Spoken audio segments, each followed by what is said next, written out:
Dehors, les manifestants massés ici depuis les premières heures de la matinée jubilent. La mobilisation massive des Sénégalais a finalement contraint Abdoulaye Wade à renoncer à son projet de réforme constitutionnelle.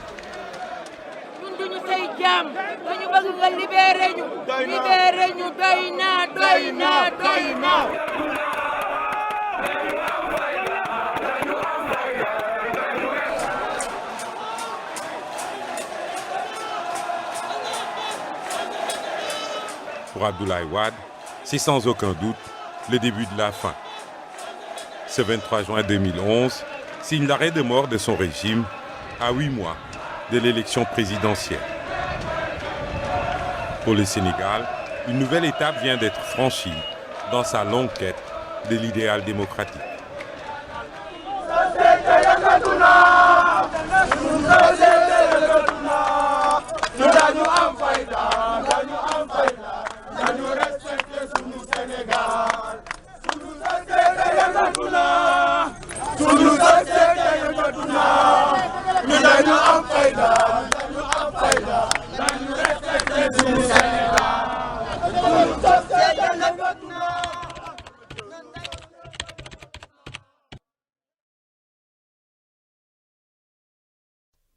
Séance hebdomadaire du Conseil des ministres. Un projet de loi constitutionnelle instituant le ticket de l'élection simultanée au suffrage universel du président et du vice-président de la République est examiné puis adopté. Cette énième modification constitutionnelle prévoit qu'un ticket présidentiel est déclaré élu s'il vient en tête de l'élection et réunit au moins le quart des suffrages. Le président Wade est venu et au moment de sa communication nous a fait part d'un projet qu'il avait, qu'il trouvait bien. Alors, et il nous a indiqué que, compte tenu de l'urgence qui s'attachait à l'examen et à l'adoption de ce projet, on devait tout faire pour en discuter ce jour-là et pour transmettre le projet de loi à l'Assemblée nationale. Ce Conseil des ministres-là a duré comme jamais un Conseil des ministres n'avait duré. Parce qu'on s'est réunis le matin, on n'est pas tombé d'accord, parce que souverainement, les ministres ont exprimé leur position, et le Conseil s'est poursuivi dans l'après-midi. Mais de toute façon, le président avait déjà une position sur le texte qu'il fallait envoyer à l'Assemblée nationale. Je dois vous avouer que je ne savais pas qu'il existait un projet de cette nature-là à soumettre au Conseil des ministres. Les réactions ne vont pas tarder. Alioune Tine, président de la rencontre africaine pour la défense des droits de l'homme, fait une sortie remarquée, promettant de s'opposer farouchement à ce projet de réforme constitutionnelle. J'étais invité à Genève. Je devais prendre mon avion le 16. Et puis c'est la nuit du 16 qu'on m'appelle. C'est Walfadjri qui m'appelle pour me donner l'information sur la réforme constitutionnelle envisagée pour l'élection d'un vice-président et d'un président de la République avec pratiquement un quart des voix. Et tout de suite, j'ai réagi de façon spontanée. J'ai dit, bon, j'arrive, nous allons préparer une manifestation le 23 juin pour dire « touche pas à ma constitution ». Nous allons mobiliser la société civile, nous allons mobiliser tout le monde. Il n'est pas question de laisser passer ce projet de loi qui vraiment porte atteinte à la Constitution du Sénégal.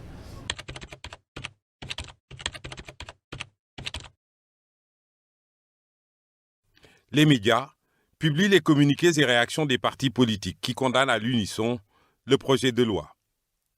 L'Alliance des forces de progrès, AFP, parle d'hérésie institutionnelle, tandis que l'Alliance pour la République, APR, appelle à une mobilisation totale contre le monarque. De son côté, le pouvoir parle de renforcement de la démocratie et de stabilité du régime. Dans la journée, le projet de loi est déposé sur le bureau du président de l'Assemblée nationale. Wade, voulant certainement jouer sur l'effet de surprise, met en branle une procédure d'urgence. Je crois qu'il était manifeste, malgré les dénégations de l'ancien président, que la volonté était de préparer sa succession. Wade n'est pas un homme à quitter le pouvoir sans avoir décidé de qui va lui succéder. On était dans un contexte où l'opinion était plus qu'informée des velléités dynastiques, comme on a dit à l'époque du président, qui voulait se faire succéder par son fils, dont il a vanté les mérites, dont il a balisé le chemin, allant jusqu'à le complimenter de façon assez inconvenante en public devant sa mère et à montrer la distance intellectuelle et d'efficacité qu'il y a entre son fils et tout autre Sénégalais qui prétendrait à la succession du président de la République. En dépit des assises nationales, l'opposition sénégalaise avait été traumatisée.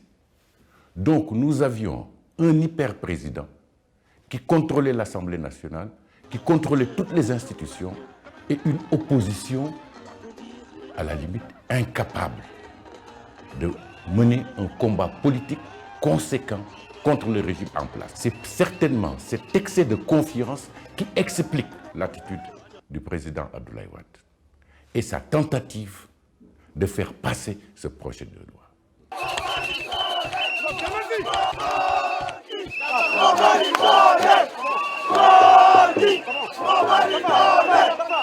Maître Wade, qui préside la 6e conférence nationale de l'Union des jeunesses travaillistes et libérales, UJTL, profite de cette tribune pour lancer sur un ton railleur. Il paraît que ce projet de loi constitutionnelle a tellement assommé mes adversaires politiques qu'ils ne savent plus quoi faire. Ils sont si assommés qu'ils disent qu'ils vont aller aux États-Unis pour se plaindre.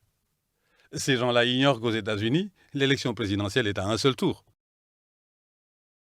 Dans la foulée, le Premier ministre déclare que ce projet de loi est irrévocable et qu'il clôt définitivement le débat malsain entretenu par une frange de l'opposition sur la dévolution monarchique. Je me disais que le président Wade était suffisamment intelligent pour ne pas mettre comme vice-président son fils. Tout le monde pensait qu'il briguait les suffrages des Sénégalais en 2012 juste pour gagner et pour mettre son fils. Et tout le monde sait que aller à l'élection, un père, son fils, ça, ce n'était pas faisable au Sénégal. Donc, pour moi, cette question-là réglait définitivement, non pas seulement la question de la dévolution monarchique, mais même la question de la succession dans les partis politiques. Pendant ce temps, les détracteurs du projet de loi sont en réunion au siège de la rencontre africaine pour la défense des droits de l'homme, RADDHO, pour définir les contours de leur réaction. Il s'agissait de prendre position sur quelque chose qu'on trouvait unique et qui, à bien des égards, allait à l'encontre de tout ce en quoi je croyais en termes de droits de citoyenneté et de toutes les luttes politiques que j'avais menées depuis plus de 40 ans pour défendre la démocratie au Sénégal. Le président Abdoulaye Wade nous avait mis dans une situation où il ne nous laissait pas d'autre choix que de mobiliser le peuple. Parce que son projet de réforme était un projet qui était totalement inacceptable et qu'il fallait utiliser tous les moyens possibles pour pouvoir le faire reculer.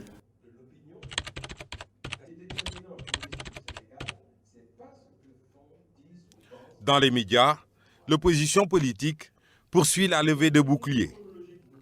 Macky Sall appelle l'armée à prendre ses responsabilités.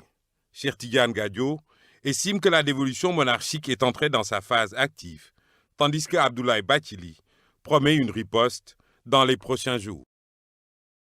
Au nom de quoi un citoyen sénégalais, futur président de la République, peut décider pour le peuple sénégalais à 8 mois des élections de comment ce peuple va voter et élire un président et un vice-président, déterminer le destin de toute une nation par une réforme constitutionnelle aussi importante et le décider tout seul. À la RADDHO se tient une nouvelle conférence de presse dite de mobilisation. Le mouvement Touche pas à ma constitution est mis sur pied par le collectif des organisations de la société civile. Quand on a dit ne touche pas à ma constitution, nous sommes arrivés à la première réunion, on a commencé à faire notre banderole et puis c'est parti comme ça. Tout le monde a adhéré à ne touche pas à ma constitution. On était dans un contexte où peut-être tout le monde était prêt à agir. Il fallait peut-être avoir une initiative qui permet de rallier l'ensemble effectivement des gens. Et lors de ces conférences de presse, déjà, il y avait beaucoup de monde. La RADDHO était pleine à craquer.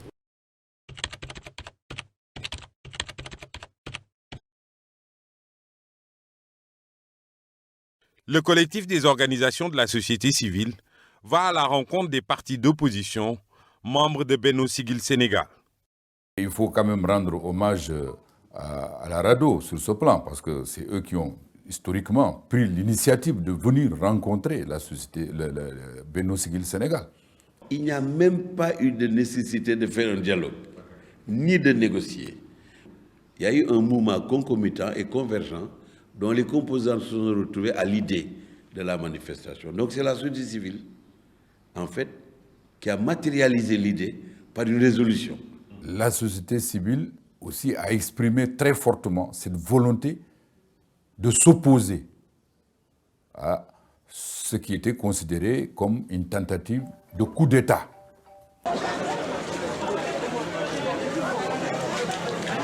Vers 15h, les jeunes de Benno Siggil Sénégal organisent un concert de protestation au rond-point Sandaga. Ils seront stoppés par les forces de l'ordre. Le chef de file des jeunes socialistes, Barthélémy Diaz, est interpellé. Le bureau politique de son parti tient une réunion spéciale au sortir de laquelle un appel à la résistance et au soulèvement populaire est lancé.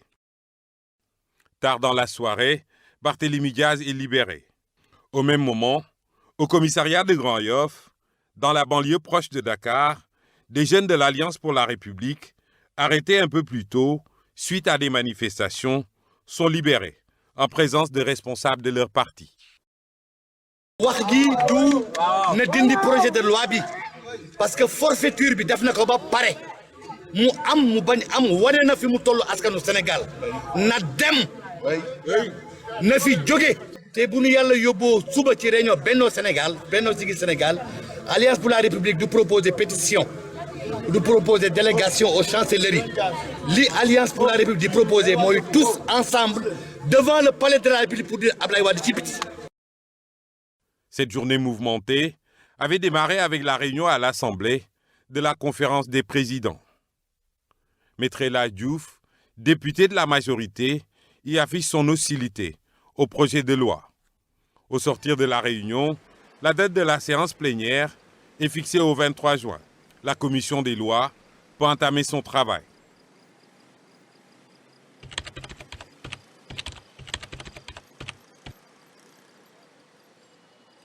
« 10 heures de débat. » Lorsque nous avons commencé les débats, on a assisté à un phénomène jusque-là unique. Je n'ai jamais assisté à une séance aussi houleuse. Il y a eu quelque chose comme 35 amendements et plus de 70 intervenants. Un général ne fut pas le champ de bataille. Donc, j'ai fait front contre mes collègues, des fois avec la persuasion, des fois en tapant même sur la table, et des fois même des injures ont fusé par-ci par-là, mais c'était pour la bonne cause. Je me suis dit, si les députés de la majorité que nous sommes, si nous répétons une seconde fois le même scénario le jeudi 23 juin, cela va être une catastrophe pour notre majorité. Au final, sur 35 amendements proposés, seuls 2 seront retenus. Le projet de loi est adopté avec une majorité écrasante par la commission des lois présidée par Maître Abdoulaye Babou. Ce dernier parle d'un projet de loi qui sécurise et assoit le régime présidentiel. Au même moment, Benno Siggil Sénégal achève une réunion dite extraordinaire chez Ahmad Dansokho.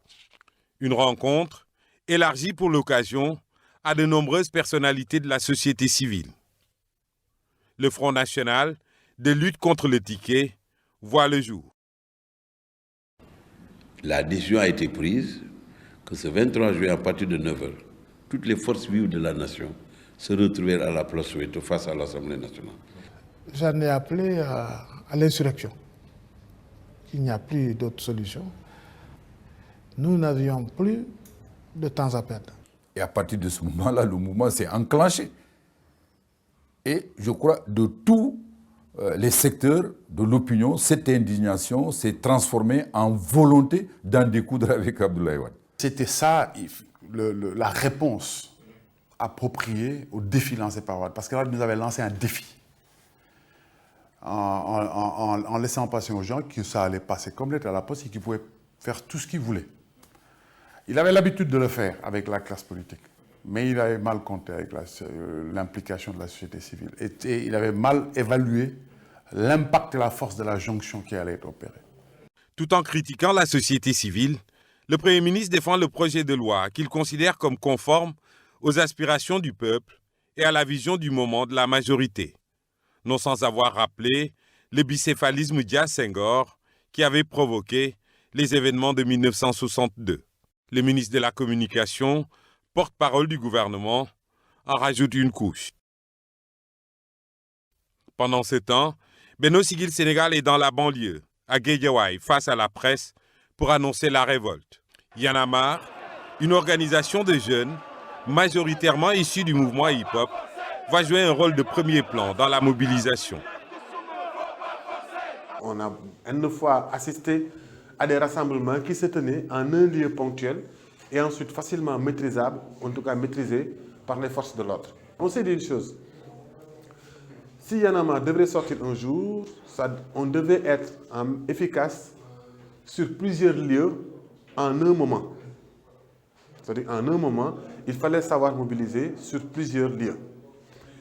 Et c'est pourquoi on avait très vite compris la nécessité de monter des esprits Y en a marre.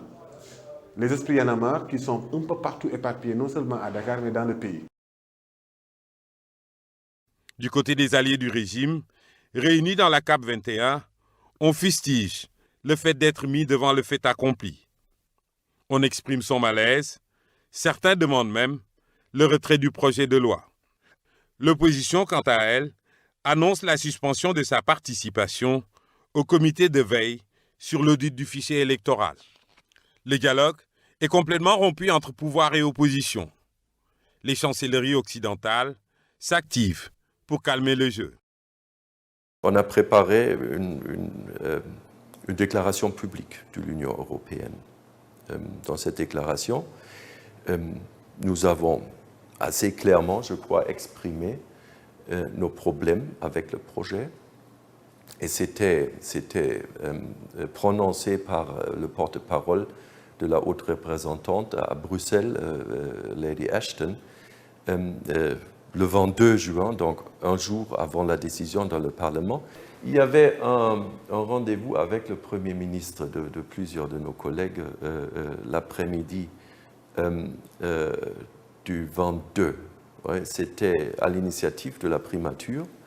Donc aussi à cette occasion, on a exprimé les soucis sur cette approche non consensuelle. J'ai reçu l'ensemble des ambassadeurs des pays développés à 18h.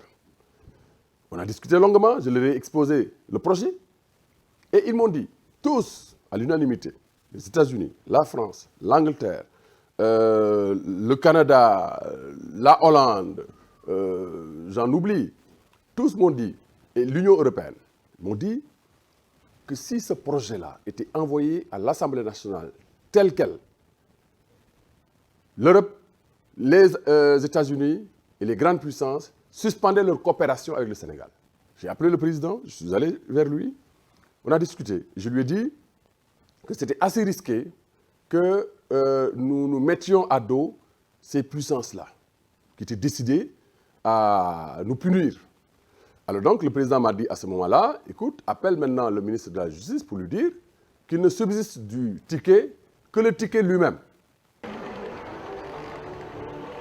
La mobilisation prévue cet après-midi au centre Daniel Brottier par la société civile, l'opposition et le mouvement Y en a marre, sous le label « Touche pas à ma constitution », a été reportée pour cause de fête de la musique. Cependant, les rappeurs de Y en a marre profitent de leur spectacle à la place de l'Obélisque pour lancer un appel à la mobilisation contre le projet.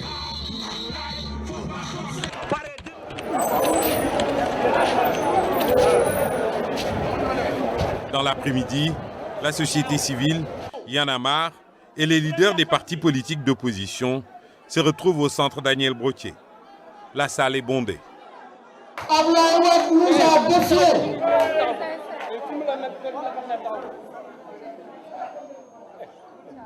Il a passé tout son temps à violer la Constitution. La Constitution que lui-même a écrite. Considérant les Sénégalais pour de moins que rien. Et avec son dernier acte, nous disons tous d'une même voix et à haute et intelligible voix que ça ne passera pas.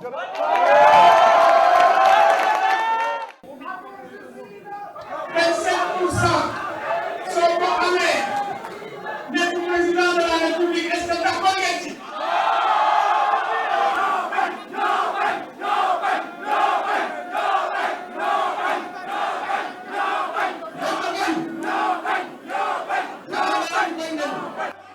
Le mouvement Y en a marre et ses animateurs font leur apparition.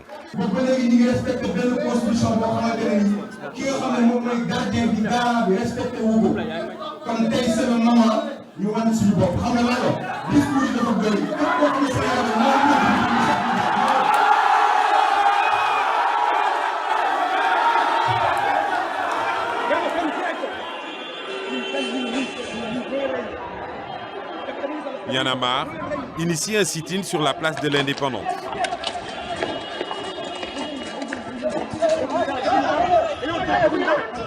Il sera de courte durée.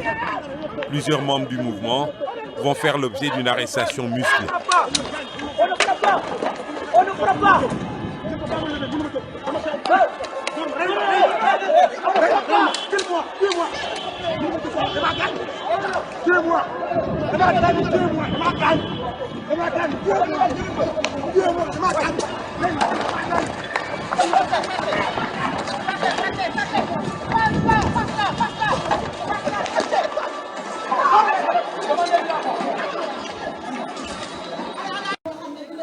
Ne comprenant pas que les discours se poursuivent à Daniel Brottier, alors que leurs camarades viennent juste d'être arrêtés, des membres de Y en a marre reviennent dans la salle pour mettre un terme à la réunion.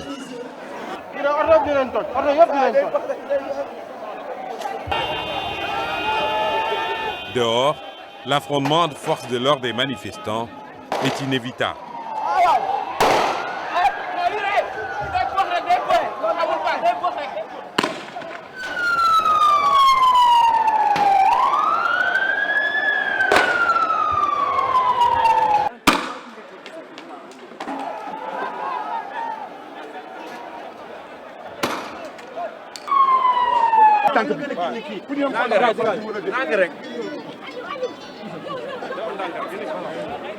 États-Unis n'est d'accord, France n'est d'accord.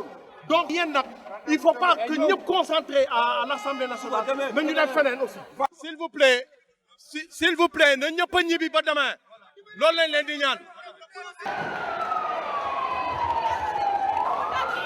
Pendant ce temps, ça chauffe dans la banlieue de Dakar, dans les régions, mais aussi à Paris.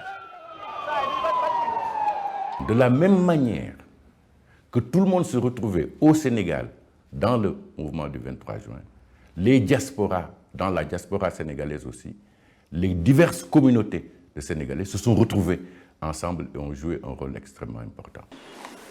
Au Parlement, le groupe du PDS démarre sa réunion. Il ne faisait pas loin de minuit quand on terminait la réunion du groupe. Parce qu'on l'a même terminé, c'était pour permettre au professeur Ibader Thiam, au président Babou, au président Moursek, d'aller rencontrer le président de la République pour lui faire teneur de nos appréhensions, de nos amendements par rapport au texte. Le président m'a dit, mais on m'a dit que ça s'est mal passé. Qu'est-ce qui s'est passé? Hein? Qu'est-ce qu'on reproche à mon projet de loi? Je lui ai dit, Monsieur le Président, je me souviens bien de la phrase que j'ai prononcée. Votre majorité n'est pas en phase avec vous. La tension est palpable. Dans la nuit, la façade de la maison de Maître Abdoulaye Babou, président de la commission des lois, est incendiée et son véhicule calciné.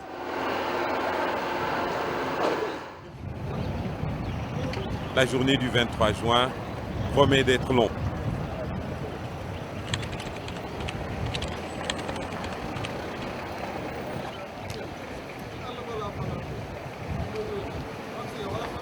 Aux premières heures de la matinée, la place Soweto accueille ses premiers manifestants qui affluent progressivement.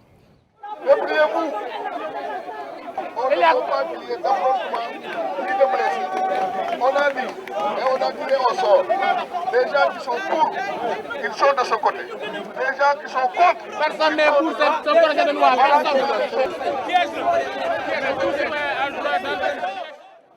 Quelques échanges vifs, mais quelques minutes plus tard, le calme revient.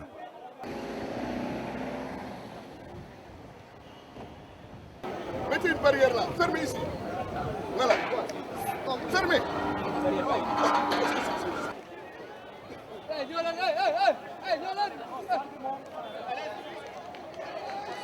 Un groupe de nervis, au physique de lutteurs, se balade devant l'hémicycle.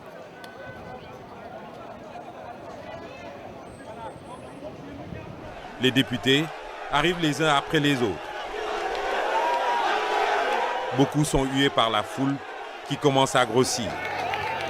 Au jet de pierre succèdent quelquefois des applaudissements nourris.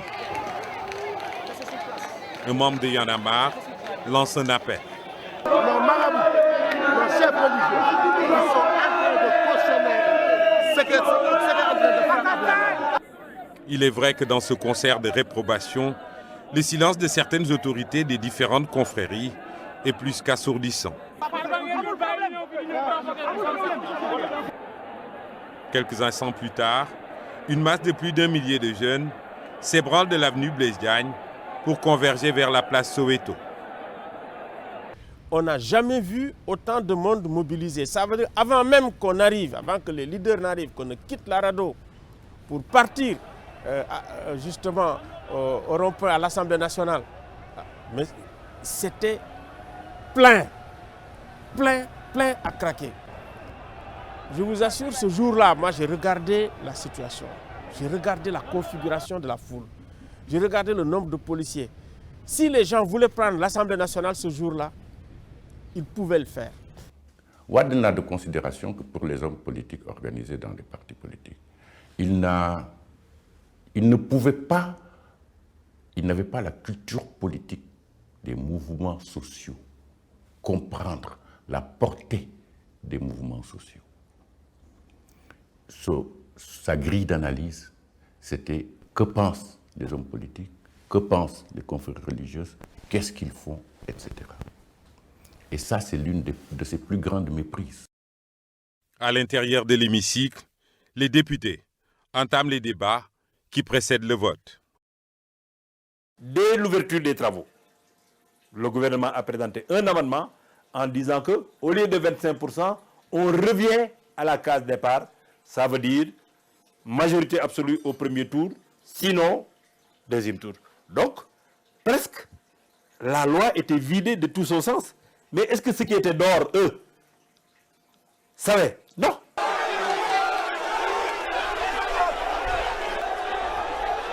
Au contraire, dehors, les esprits s'échauffent.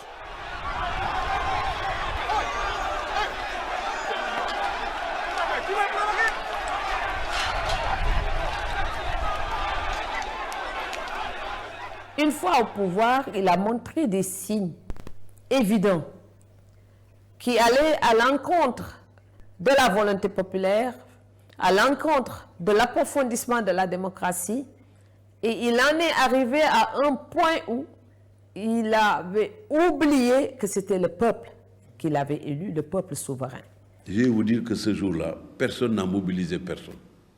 C'est le peuple qui spontanément a quitté les banlieues, à pied, en moto, dans des véhicules de transport en commun ou même dans des camions, pour aller répondre à l'appel de la société civile, des partis politiques, des associations, pour aller dire non à l'arbitraire.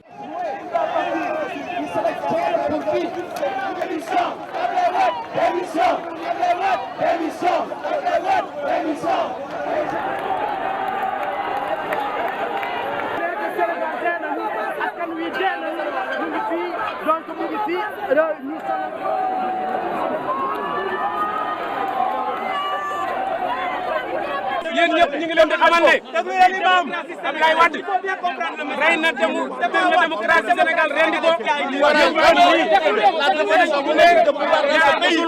waaye nag pour moom na xam ne tey ngoon danañu reyaale ñun sénégalais yi nga xam ne daanaka def nañu buumu njaam wala moom danañ ko fekk pale génnee ko te duñ ko rey danañ ko suturaal nag ndax mag la.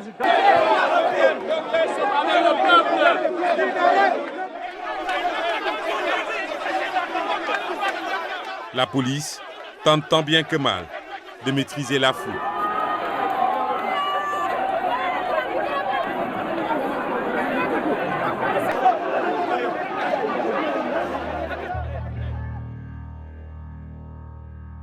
Vers 12 h, Alioune Tine, dont l'organisation a été à l'initiative de cette manifestation, est sauvagement agressé. Au moment où j'entrais, j'ai traversé si vous voulez, l'ambassade du Canada pour aller rejoindre les gens. C'est en ce moment-là, bon, j'ai vu des gens sortir qui ont commencé à m'insulter de père et de mère. Bon, j'étais peut-être naïf. Et puis les gens ont commencé à taper très fort. Donc, et puis ils étaient nombreux et j'ai comme l'impression que c'était des lutteurs. Grâce à un imam, d'ailleurs, un imam et puis certaines bonnes volontés, il y avait 3 ou 4 personnes qui arrêtaient les coups. Hein. Sinon, peut-être il y aurait eu le pire.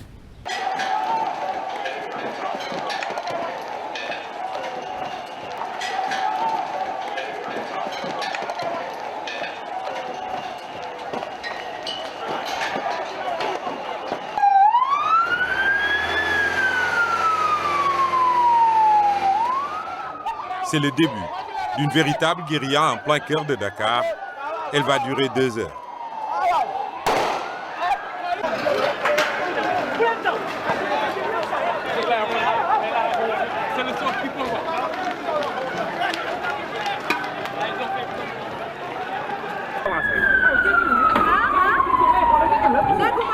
Un moment, une rumeur traverse la foule.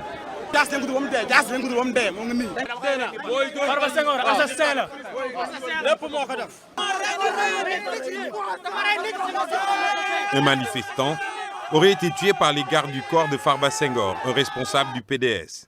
La maison de ce dernier, située à quelques encablures du Parlement, est saccagée et ses véhicules incendiés. Farba Senghor sera sauvé par la police.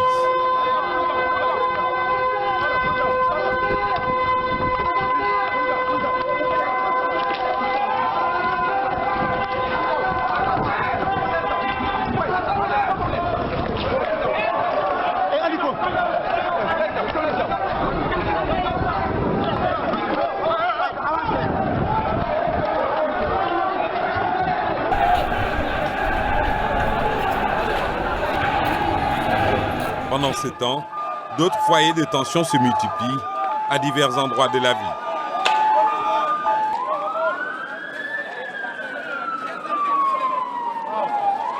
Le jour du 23 juin, je continue de le dire et je le répète souvent, si les policiers ont été débordés à la place Soweto, c'est parce qu'il y a eu des Sénégalais qui n'étaient pas à la place Soweto, mais qui étaient partout dans Dakar et partout dans le pays.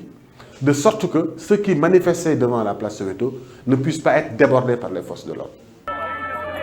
Vers 14 h, les députés suspendent leur séance pour déjeuner.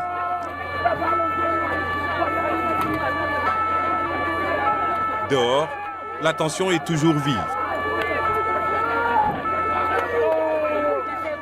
Quand les manifestants ont su que les députés étaient en train de se restaurer au restaurant, sur le hall, ils sont allés lancer des pierres là-bas. Ils ont cassé les vitres. Les gens étaient obligés de remonter en haut, au niveau du hall, pour faire. Parce qu'au niveau du sous-sol, tout était cassé. Toutes les vitres étaient parties. Les manifestants ont repris position près des grilles de l'Assemblée, comme pour mieux se faire entendre. À l'intérieur du Parlement, les députés qui sont sur le point de reprendre la session commencent à s'inquiéter. Il faut dire que ce qui se passe dehors n'est pas très rassurant. Et là, le président Morsek dit, qu'est-ce qu'on fait? Je dis, mais il faut appeler le président de la République, il faut l'appeler au téléphone pour lui dire que les députés demandent l'arrêt de la séance. Séance tenante, nous tous présents, Doudou Wade, Lamine Thiam, Moussa Sy, Cheikh Tidiane Sy, garde des Sceaux, président Morsek, Awo Diop, nous tous devant Lamine Thiam, on était là, il a composé. Et quand il a composé, le téléphone a sonné. Et au bout du fil, c'est le ministre d'État qui parle et c'est Karim Wade qui répond. Donc il insiste, je pense que Karim Wade a donné le téléphone à son père. Il coupe, il nous dit que le président a dit qu'il revient vers lui dans 5 minutes. Il revient avant même les 5 minutes, c'est pour lui dire tout de suite, pour dire, le président Wade, pour dire au garde des Sceaux, de quoi avez-vous peur? De quoi les députés ont peur? On m'a dit qu'il n'y a que 150 manifestants dans la rue. De Rufisque à Dakar, bloqués. Partout, c'est des Dakar qui brûle, des institutions brûlées, palais de justice, les ministères saccagés, hein, les véhicules caillassés. Jusqu'à 15 h, le président n'est pas informé de la situation du pays. Il nous dit qu'il n'y a que 150 manifestations. Moi, je dis, OK, descendu, arrivé dans la salle, j'ai presque balancé la porte. J'ai dit à mes collègues, sortez. Sinon, les gens vont vous trouver dans la salle et ils vont vous tuer. Et ça ne vaut pas la peine. Sortez, on va aller se concerter à la salle. Tout le monde est sorti. Tout le monde m'a suivi. Personne n'est resté. Vers 18 h, le gouvernement décide de faire marche arrière en retirant tout simplement le projet de loi. Ce que j'ai constaté devant la place Soweto, c'est la volonté des jeunes d'en découdre avec Abdoulaye Wade. Vous savez, vers 18 h, si l'Assemblée nationale n'avait pas rejeté, enfin, si on n'avait pas annoncé que l'Assemblée nationale a rejeté le projet de loi et que Wade a renoncé, que Wade a retiré, mais ce qui allait se passer, c'est que les jeunes que j'ai vus surexcités, qui disaient déjà « laissez-nous entrer à l'Assemblée nationale », cela allait s'accomplir. Les jeunes allaient prendre d'assaut l'Assemblée nationale. Un. Deuxièmement, ils n'allaient pas s'arrêter à ce niveau, ils allaient se retourner vers le palais.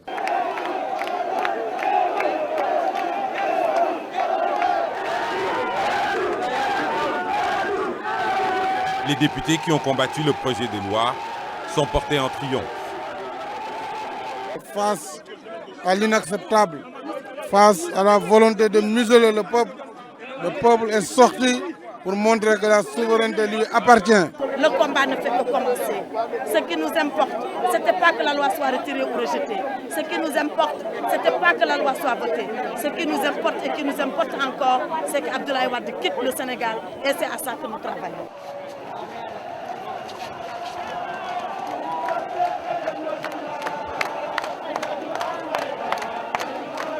Les pourfendeurs de la loi, eux, jubilent.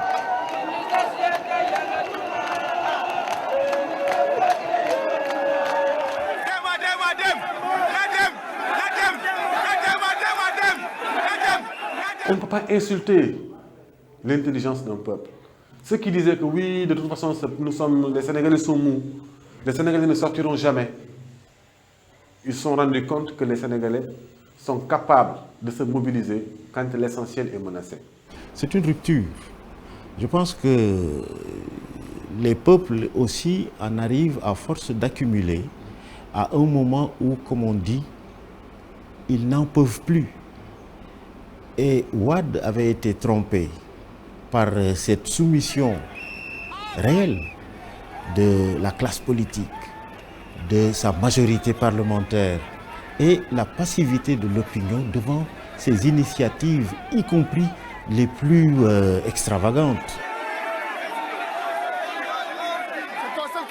Le 23, on a vu ce peuple des cols blancs qui est sorti des bureaux, qui est sorti des amphithéâtres, des écoles, des universités. Tous ces gens qui ne pouvaient pas admettre qu'en 2011, on puisse encore, au Sénégal, décider d'une chose pareille. Parce qu'il ne faut pas oublier, le Sénégal est une vieille terre de combat démocratique. On a combattu depuis les années 60, il n'y a jamais eu d'arrêt dans le combat pour les libertés démocratiques. Et on ne pouvait pas accepter un tel acte aussi scélérat de la part de Wade.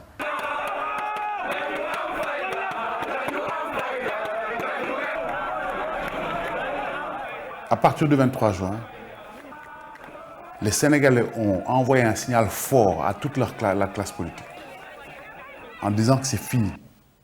Les choses ne se passeront plus jamais comme avant.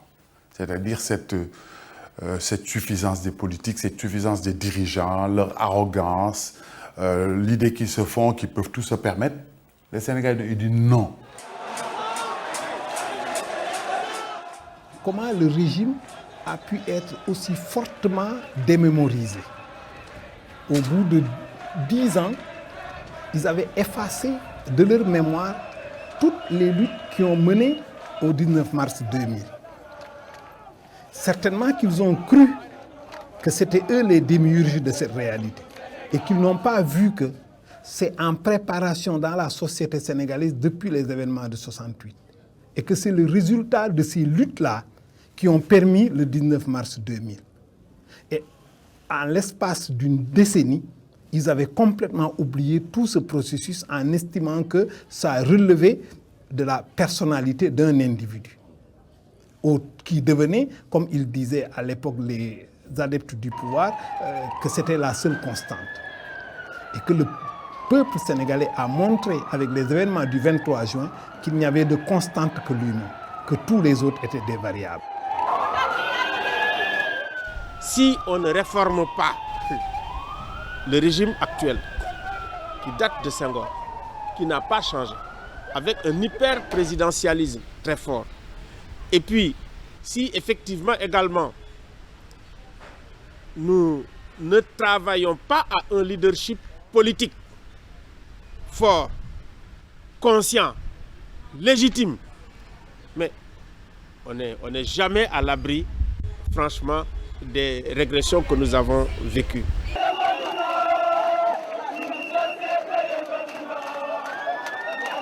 La légitimité de toute action politique sera dorénavant fondée sur 3 piliers. La maturité politique du peuple sénégalais, ses aspirations démocratiques et ses exigences républicaines.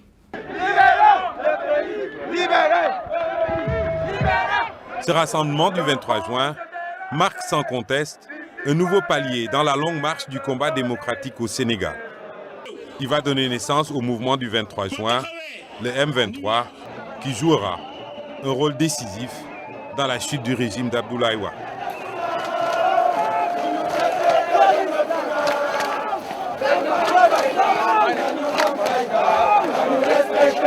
Sénégal.